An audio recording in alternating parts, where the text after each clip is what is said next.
Pemirsa, kita ke berita selanjutnya. MPLS SMP Negeri 2 Dobo, pelajar diajak jadi agen perubahan, cegah narkoba dan judi online. Masa pengenalan lingkungan sekolah atau MPLS di SMP Negeri 2 Dobo tidak hanya diisi dengan pengenalan lingkungan dan tata tertib sekolah.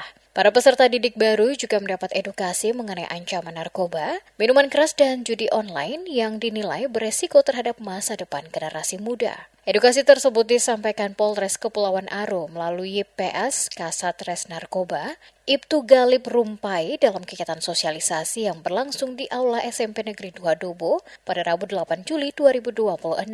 Kegiatan dibuka Ketua Panitia MPLS, Y. Koprua. Sosialisasi berlangsung interaktif dengan melibatkan para peserta didik baru dalam pembahasan mengenai berbagai bentuk perilaku beresiko di kalangan remaja.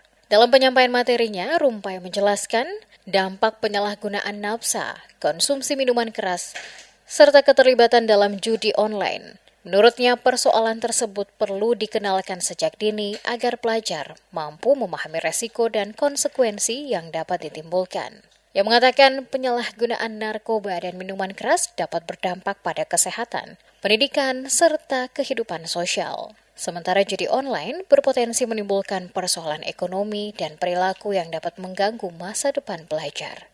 Karena itu, para siswa didorong memiliki kemampuan untuk membentengi diri, sekaligus berani menolak ajakan yang mengarah pada penyalahgunaan narkoba, konsumsi miras, maupun aktivitas perjudian daring. Menurut Rumpai, pelajar dapat mengambil peran sebagai agen perubahan dengan membangun lingkungan pergaulan yang sehat dan saling mengingatkan terhadap berbagai perilaku beresiko. Ia juga mengajak para siswa ikut menjaga keamanan dan ketertiban masyarakat dengan menyampaikan informasi kepada pihak berwenang apabila mengetahui dugaan penyalahgunaan narkoba maupun aktivitas lain yang berpotensi mengganggu lingkungan sekitar. Melalui edukasi tersebut, para peserta didik baru diharapkan tidak sekedar memahami materi selama MPLS, tetapi mampu menerapkannya dalam kehidupan sehari-hari, baik di sekolah, keluarga, maupun lingkungan pergaulan. Kegiatan berlangsung aman dan tertib. Para peserta didik mengikuti rangkaian sosialisasi hingga selesai sebagai bagian dari pembekalan awal memasuki lingkungan sekolah baru.